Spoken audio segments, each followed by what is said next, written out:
वो लाइव आ रहा है, इसमें कह रहा है लाइव है। अच्छा तो वो बंद कर दो। अस्सलामु अलैकुम वरहमतुल्लाहि वबरकातुहू। नहमदुहु व नसल्ली अला रसूलिन नबिय्यिल करीम। अऊज़ु बिल्लाहि मिनश शैतानिर रजीम। बिस्मिल्लाहिर रहमानिर रहीम। अल्हम्दुलिल्लाहि रब्बिल आलमीन। मालिकि यौमिद्दीन। इय्याका नअबुदु व इय्याका नस्तईन। इहदिनस सिरातल मुस्तक़ीम। सिरातल लज़ीना अनअमता अलैहिम गैरिल मग़दूबि अलैहिम वलद्दॉल्लीन। आमीन। قال الله تعالى في شأن حبيبي إن الله وملائكته يصلون على النبي يا أيها الذين آمنوا صلوا عليه وسلموا تسليما. اللهم صل وسلم وبارك على سيدنا مولانا محمد طب القلوب ودوائها وعافية الأبدان وشفائها ونور الأبصار وضيائها وعلى آله وصحبه دائما أبدا. صلاة وسلاما عليك يا سيدي يا رسول الله صلى الله عليه وسلم. I guess today inshallah we'll start talking about Ibrahim alayhi salam. I'm gonna kind of just ramble a little bit to begin with while we're waiting on some other people to come online, inshallah. Last couple of times, I kind of rambled, went here and there. And it's just this format for me is something difficult. But just make dua, get used to this system, and we can move forward much easier. The advantage to talking about Ibrahim alayhi salam is that there's that connection, that very strong connection with Ibrahim alayhi salam and his family, and Rasulullah sallallahu alaihi wasallam and his family. And talking about Rasulullah sallallahu alaihi wasallam is something very easy. It's something where you just feel like you're at home. And when the star is, or when the sun is out, you generally you don't see the stars, even though they're still there. So among the prophets, Rasulullah sallallahu alaihi wasallam is like that star, and the other, or like that sun, and the other prophets are sort of like stars. Whereas compared to the prophets, we are absolutely nothing, and because they are the true lieutenants of Rasulullah sallallahu alaihi wasallam. When we look at the story of Ibrahim alayhi salam, again, as I said, there's that direct connection and parallel in various ways with the story of Rasulullah sallallahu alaihi wasallam.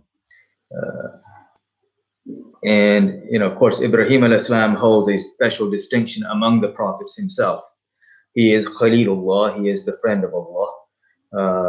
And Allah subhanahu wa ta'ala says, Millat Ibrahim Hanifa, that the path of Ibrahim, this is the pure path, and this is the path that the other prophets were on, is the path of Ibrahim alayhi salam.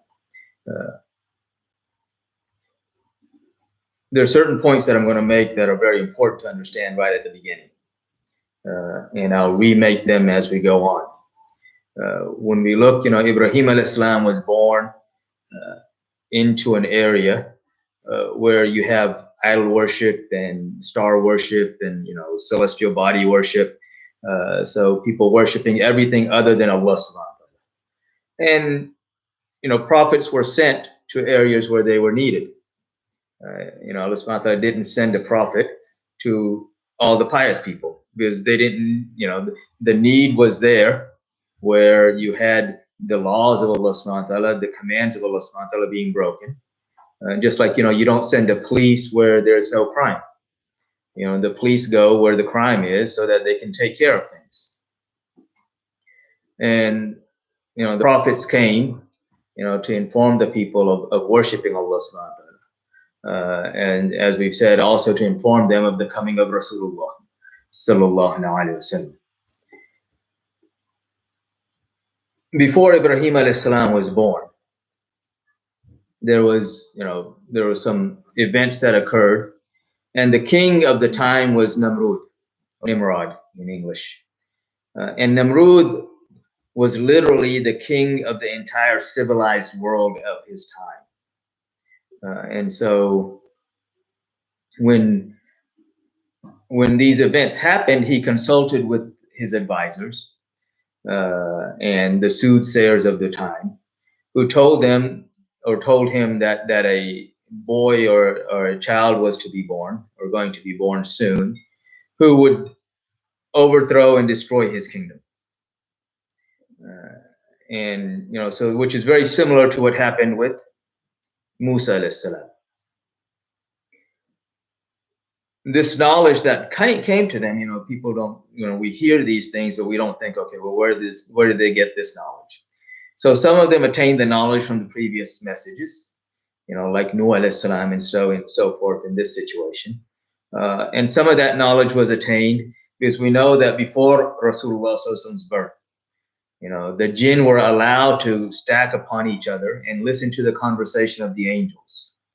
And then they would bring that knowledge down, but adding lies upon lies to it. And so some of these soothsayers, that's their source of information. So they would have this source of truth, some truth mixed in with many lies. And so they informed him that this child is going to be born, and so he needs to do something.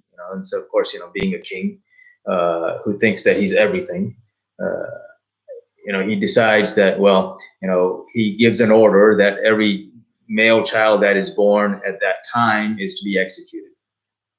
And he also, to the extent he moved his capital from where he was to another city, so that this child would be born there, and then it would not affect him. The father of Ibrahim alayhi salam, whose name was Taruh, and this is very important to note. As we've said before, and as everybody knows, that there are no contradictions within the Quran. وَلَوْ كَانَ مِنْ عِنْدِ غَيْرِ اللَّهِ لَوَجَدُوا فِيهِ اخْتِلَافًا كَثِيرًا. Allah subhanahu wa ta'ala says that if this were from someone other than Allah, then you would find many contradictions within it. So there are no contradictions within the Quran. And in the same way, we know Rasulullah is the living, breathing, talking, walking Quran. His character is the Quran. He is not only the Quran, he is the explanation to the Quran. And so, and Allah subhanahu wa ta'ala says about him, وَمَا يَنْتِقُ عَنِ الْهَوَىٰ إِنْ هُوَ إِلَّا وَحْيٌ يُوحَىٰ. That he does not say anything from his own self, but that everything he says is nothing but revelation. There's nothing except revelation.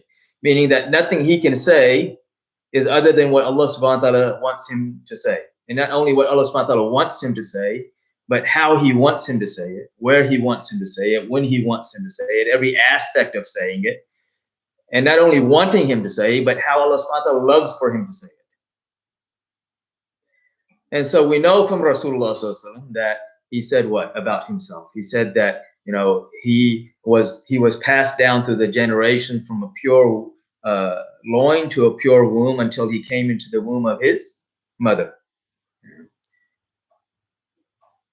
He also said that none of his ancestors were affected by the effects of jahiliyyah, or of ignorance. And what is the worst effect of ignorance other than worshiping something other than Allah? And so we know from this that none of his ancestors, and decent scholars have actually traced this back. None of his ancestors were ever involved in idol worship. And we know that Ibrahim alayhis salam is the ancestor of Rasulullah sallallahu alaihi wasallam, as is the father of Ibrahim alayhis salam, and his father, until we get back to Adam alayhis salam. And Allah subhanahu wa ta'ala says, when Rasulullah says that he was passed down from pure loin to a pure womb, Allah subhanahu wa ta'ala says about the mushrikeen in Surah Tawbah that they are najis, they are impure. Which again reaffirms that none of his ancestors had anything to do with idol worship. So his biological father was Taruh.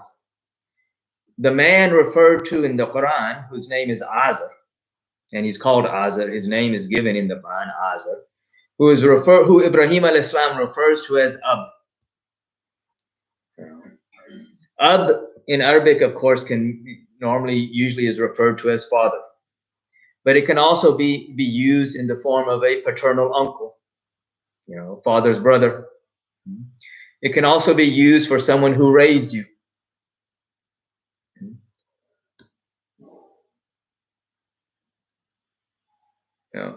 In the Quran, we will find when we read the story of Ibrahim al-Islam that Ibrahim al-Islam promised Azar, and I'm going to get into this and come back to this as well and kind of give more of the details. But he talks about Azar, that Ibrahim al-Islam, Azar, of course, was the idol builder. He used to build idols and worship idols and sell idols. That was his business. And so Azar threatened Ibrahim al-Islam with stoning him, and all sorts of punishments, because Ibrahim al-Islam would tell him not to worship these idols and would speak against the idols. So Azar, and I'm going to come back, as I said, I'm going to come back to this point, is not the biological father of Ibrahim al-Islam. Azar is the uncle. His biological father's name is Taruh. And so when this order came from Namrud that all the male, children born at that time should be killed, Taruh had his wife hide in a cave because she was expecting. And so Ibrahim al-Islam is born under these conditions. And he spends his childhood in the cave, only coming out a little bit and going back. His biological father dies in his infancy. Not infancy, but in youth, when he's a young boy. Which also parallels in some way, of course, Rasulullah's father passed away before he was even born. And if you look at society back then and tribal society and still places today, if someone dies or a father dies, then usually the paternal uncles are the one who pick up and help take care of the rest of the family or the remaining family.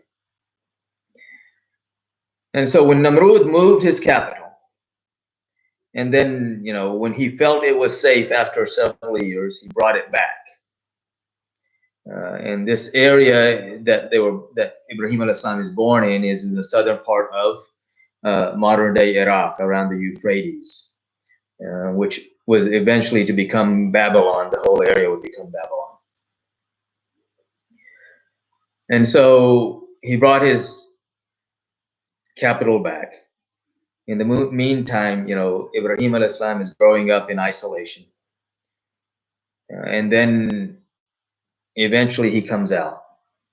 And his Azar uncle, again, who Ibrahim al-Islam refers to as Abi, because he's the one who helped raise him. He's the one who's there. And he's related to his father. So in the Quran, throughout the Quran, he's referred to as Abi. So Azar, brings him out. And so Ibrahim al-Islam, when you start reading the Quran, you realize Ibrahim al-Islam asked him, what do you worship? What's a young boy, anywhere from 7 to 10 years old, asking a man, what do you worship?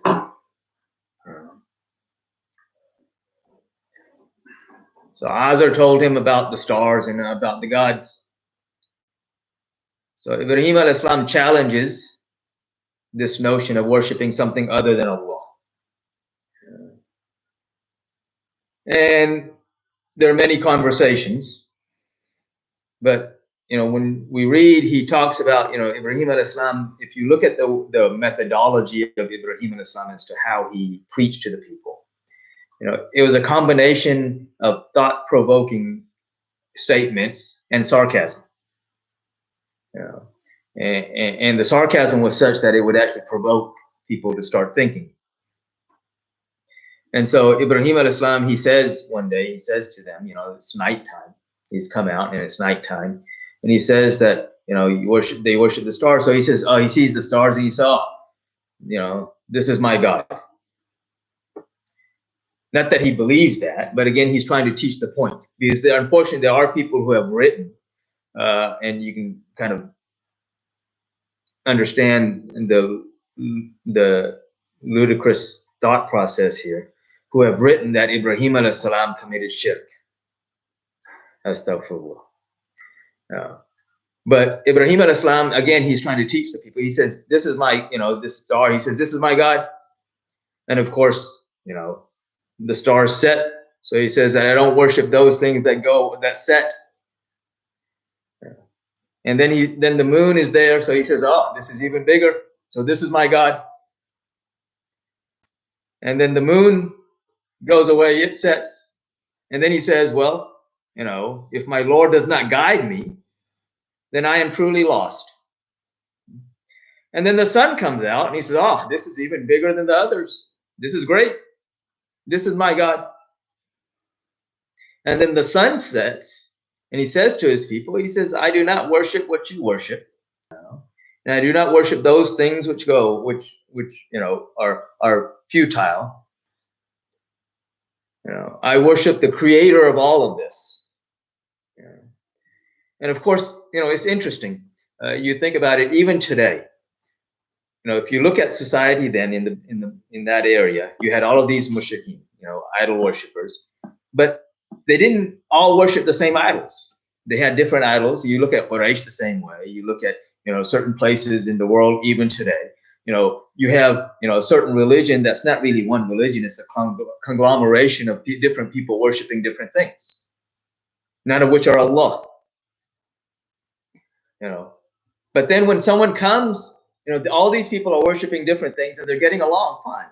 But then when someone comes and he says, I worship Allah, then that becomes an issue. They don't have an issue with so-and-so, worshiping this idol, and another person worshiping another idol, and one person worshiping the sun, and another person worshiping, the stars. That's not an issue for them.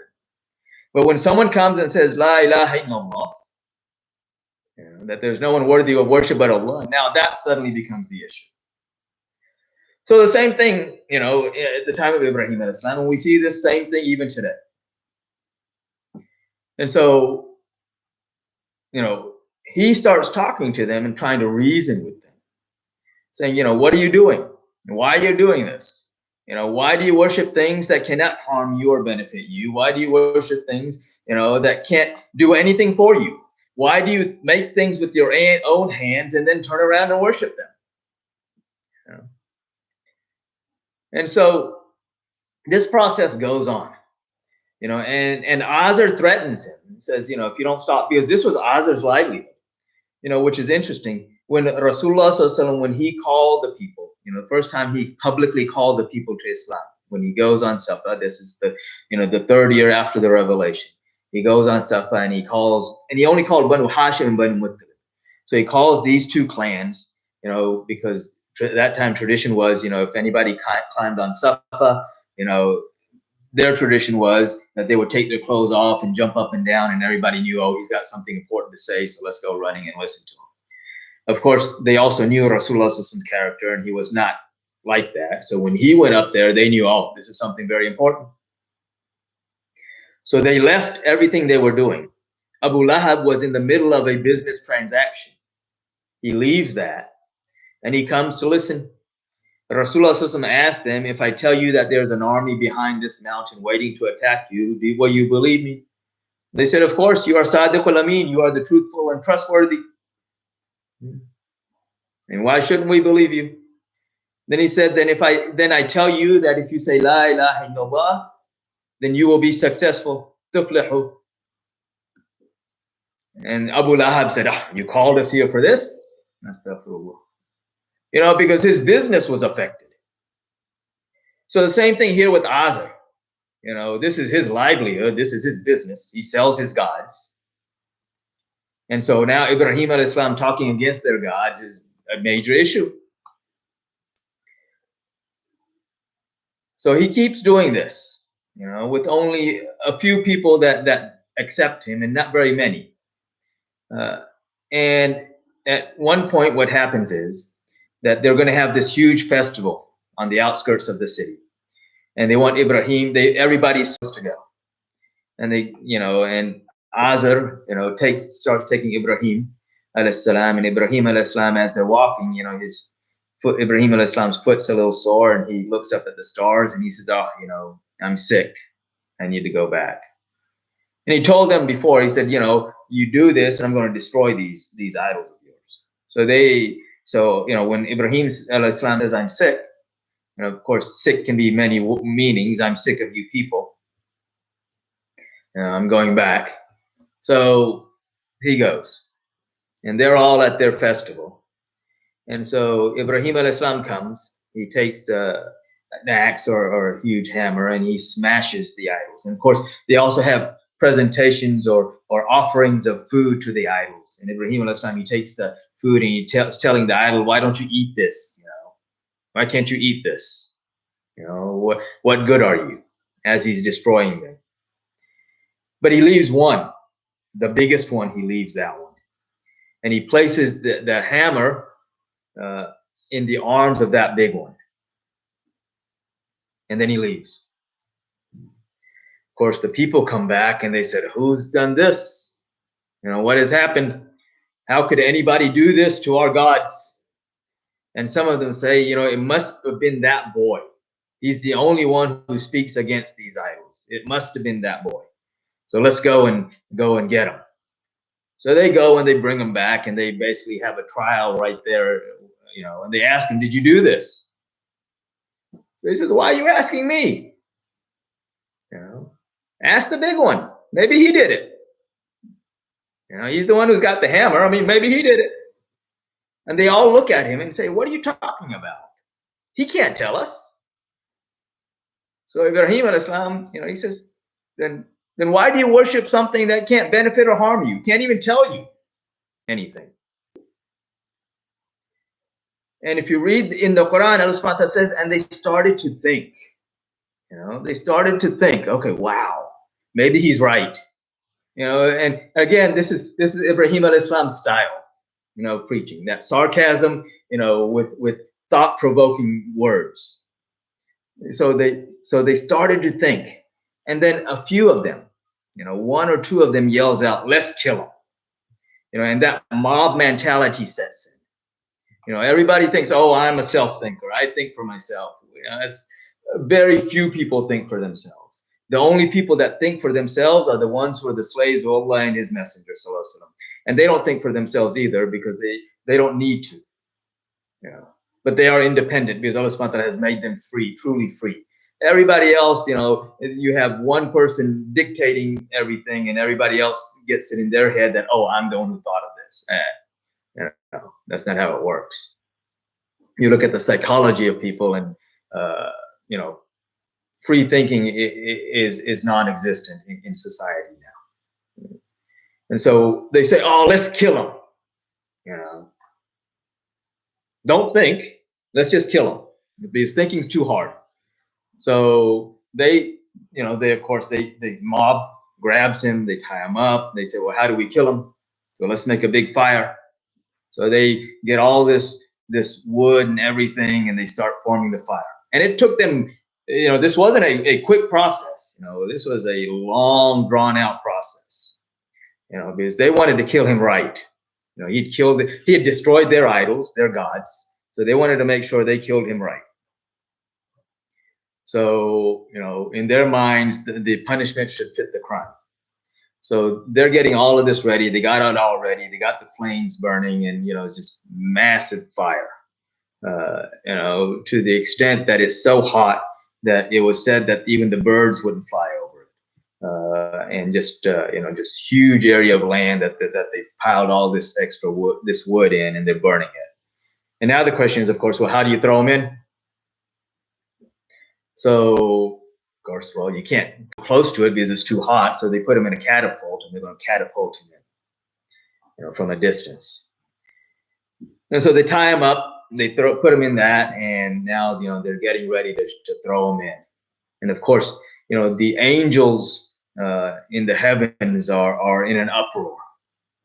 That, "Oh Allah, what are they doing to your friend? Let us go and help him." And Ibrahim alayhi salam is very calm, laying there, no concerns, no fear. As Allah subhanahu wa ta'ala says about his friends, Inna awliya Allah la khawfun alayhim wa la hum yahzanun. That for the friends of Allah, there is no fear and there is no grief. He makes them free of fear and grief to his friends. And Ibrahim alayhi salam, of course, isn't just any friend. He is Khalilullah.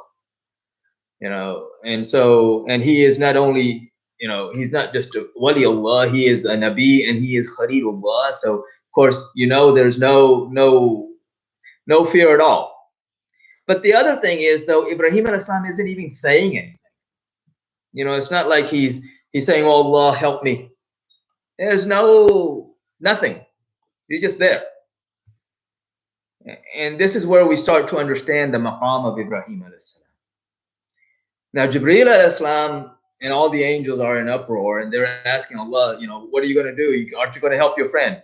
So Allah subhanahu wa ta'ala tells Jibreel alayhi salam, well, if you want to help him, you go and see what he says to you. So Jibreel alayhi salam comes, and he says to Ibrahim alayhi salam, he says, I've come to help, so I want to help you out of this. So he asks him, he says, did Allah subhanahu wa ta'ala send you? Of course, Jibreel alayhi salam understood what that meant. Of course, he came with the permission of Allah, but Allah subhanahu wa ta'ala didn't send him. It wasn't like Allah subhanahu wa ta'ala said, okay, go and save him. He said, no. He said, no, I came, with his permission, but I came on my own. And he says, I don't need your help. Yesterday you bowed down to my forefather. I don't need your help. And he sends him back. And in this whole process, he doesn't make any dua. Because people, they take this story or take this aspect of the story and they say, oh, see, Ibrahim alayhi salam is teaching us that you should only ask for Allah. But my question is, okay, what did he ask? He didn't ask. There's no place in the Quran and there's no hadith that you can show me that he made any dua at that time that Allah saved me. Because he was pleased with the will of Allah. If Allah subhanahu wa ta'ala, for him, when he asked Jibreel alayhi salam, he says, when Jibreel alayhi salam said that, that I came on my own, he said, is Allah seeing me? Meaning, is Allah subhanahu wa ta'ala looking upon me with his pleasure? Seeing here doesn't mean is he seeing me, because of course he's seeing him. He's saying, oh, is Allah subhanahu wa ta'ala seeing me? He says, yes. Meaning he's looking upon you with his pleasure. And for Ibrahim alayhi salam, if Allah was pleased with him being thrown into the fire, then he was pleased with being thrown into the fire. He was pleased with the pleasure of Allah.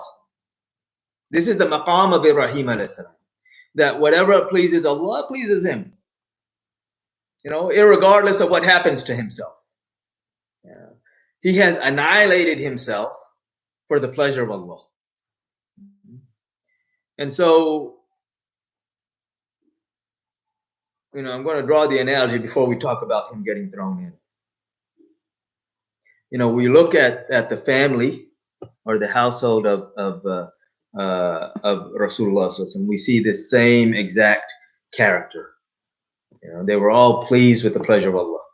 We look at, we can look at major examples like Imam Hussein alayhi salam in the field of Karbala. No hesitation in what he needed to do. No complaints to Allah subhanahu wa ta'ala. He fulfilled his mission and saved Islam. We look at the household before that. Sayyidina Ali, Karamallahu wajh, and Bibi Fatima. Allah subhanahu wa ta'ala revealed Surah Dahar, Surah Insan, in honor of the family of Rasulullah, the whole surah. And in that, Allah subhanahu wa ta'ala talks about giving miskin, yatim, and asir. Miskinun wa yatimun wa asira. And the story behind that is that when, Ali radhiyallahu anhu, generally, he would work in the daytime to be able to feed them at night when he was around. Ali radhiyallahu anhu never gave zakat because it was never an obligation on him, because he never kept enough to give zakat. Whatever he would make, by the end of the day, he would spend what he needed to on the family, and the rest he would give in sadaqah. So he worked enough to get they hadn't eaten in a while, or had eaten a little bit. and they were fasting the whole day, and he had worked enough to get a few pieces of bread. And they're sitting, getting ready to break the fast. And suddenly there's a knock on the door. And when they open the door, it's the poor person begging for something, and they give them all the bread. And the next day, the same thing. And again, the knock comes, and now it's an orphan, and the same thing, they give him the bread. And the third day, the prisoner comes and asks for something, and the same thing, to the extent that even the angels couldn't stand it anymore. So Jibreel alayhi salam comes to Rasulullah, says, Ya Rasulullah, please do something. This is your household. These are your grandchildren. So this is the character of Ibrahim alayhi salam, and the character of his progeny. And this is the character of Rasulullah and the character of his progeny. This is why in Salat we say, Allahumma salli ala Muhammad wa ala ali Muhammad, kama sallaita ala Ibrahim wa ala ali Ibrahim. And so when we look at this, complete reliance on Allah, no fear, no concern of where am I going to get my next meal, or what's going to happen if this happens. Just complete reliance on Allah subhanahu wa ta'ala. And pleasure with the pleasure of Allah. So whatever he's pleased with. So now when Ibrahim alayhi salam is sitting there and they're about to throw him in, there's no hesitation in what he knows is pleasing to Allah.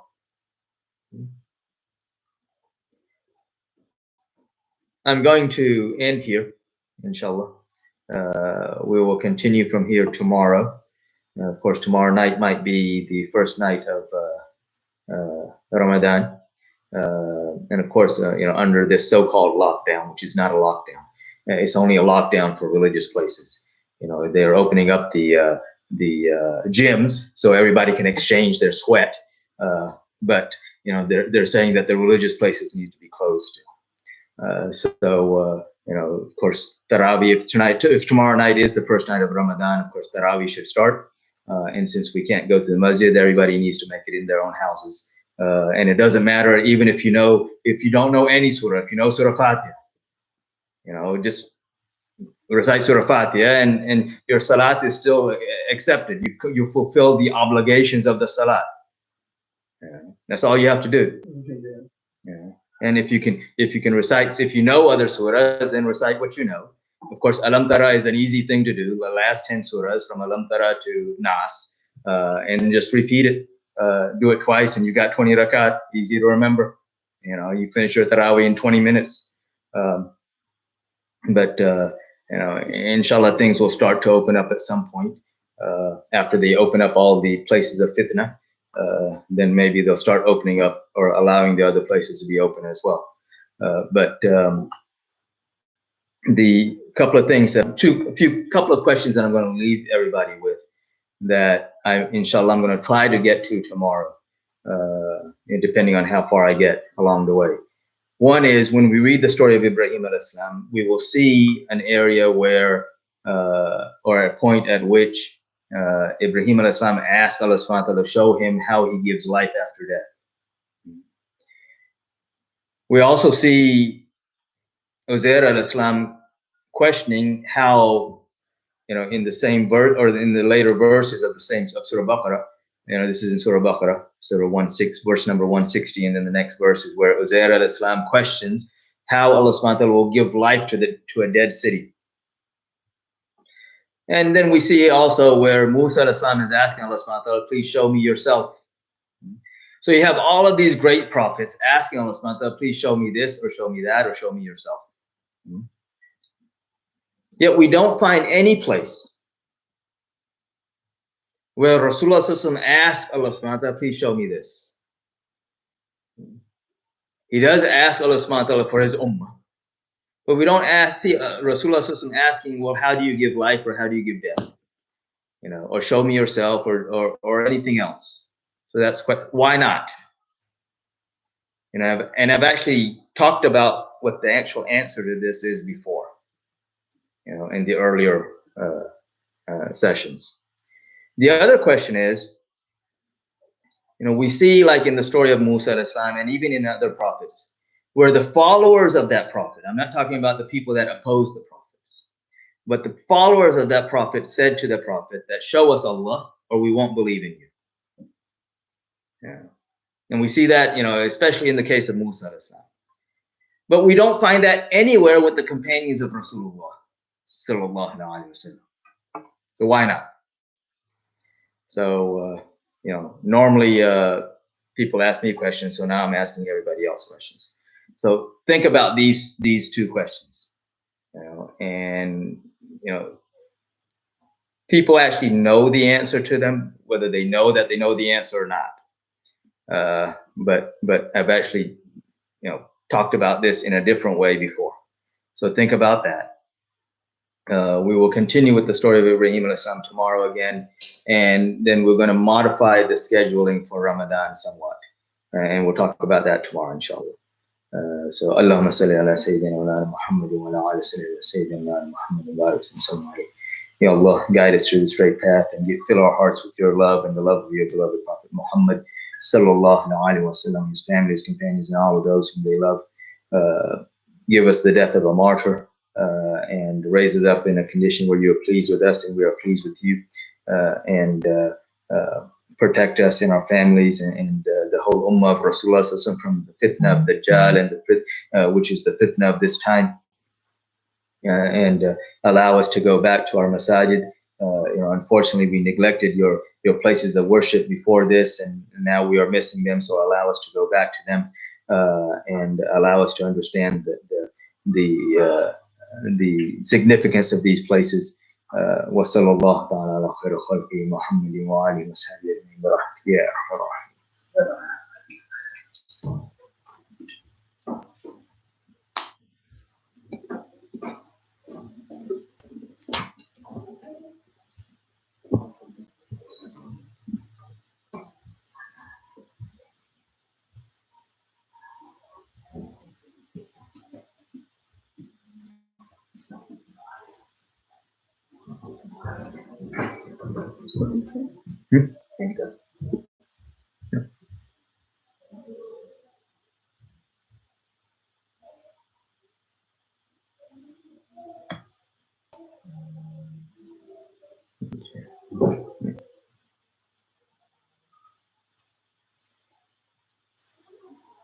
Assalamu alaikum.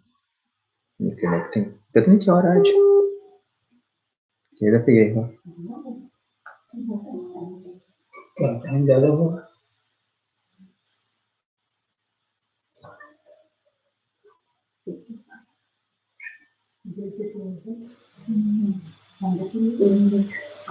Assalamu alaikum.